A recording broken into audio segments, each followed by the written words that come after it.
Well, I'm doing some final prep to go to Reader Pit. Yeah, last time I was out, my oil pan gasket was leaking. I don't know if it hit something and kind of loosened up the bolts, but all the screws on the passenger side were pretty loose, and I think it's a cork gasket in there, and it blew out right in between there. It looked like a little bit of the gasket came out of there, and it was leaking oil pretty bad.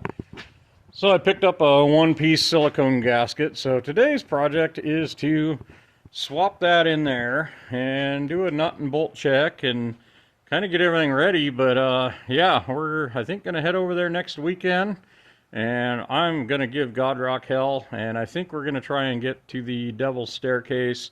I've never done that. So yeah, it should be a good time, but hopefully everything on this thing's ready to go, and I'm actually thinking I'm going to be ready for a trip early for once. So we'll see what today brings. So this is new. This is my drive line, and apparently it has gone up and hit my belt housing and busted all this out. It's cracked.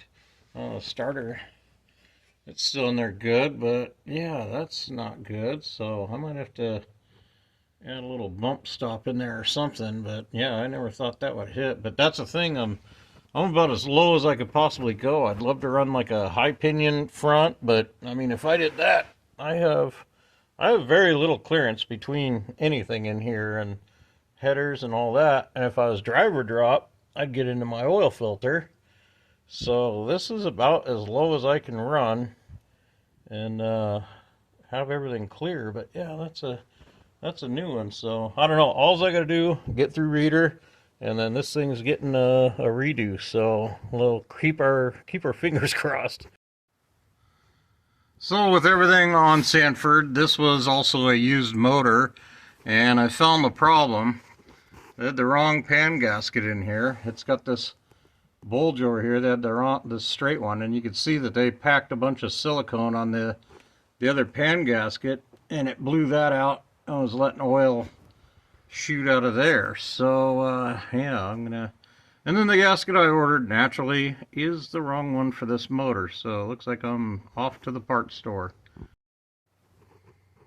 And this is the fix that they did right here. They filled all this with silicone, and so as time went, the other gasket just went straight across, so I had this little gap, and eventually that just blew out. And yeah, when I was on a pretty good steep climb, all the oil ran back, got into my flywheel and stuff. Hopefully my clutch still can make one more run. But yeah, it slipped a few times, and I think this has probably been leaking and probably getting on that clutch. And yeah, so I think I'm going to be doing a clutch in my fall teardown also. And this is a gasket they sent me, and it doesn't have the double bulges on that side. It has the dipstick way up here, so I don't even know if this is a small block Chevy or what this one's to. So yeah, hang that one on the shelf. I was digging around for an oil pan gasket, and I found a valve cover gasket, which I needed because this side has been leaking, not bad, but not good, right down on the header. So I'm going to go ahead and swap that out. It's a little tight getting this valve cover out of here with all the hoses, plug wires. I had to take the lines out of my AC pump for my onboard air. My propane regulator, that's kind of in the way, but I got the valve cover off. Gasket's going in. Yeah, I'll get this valve cover on. That part's done, so we're making progress.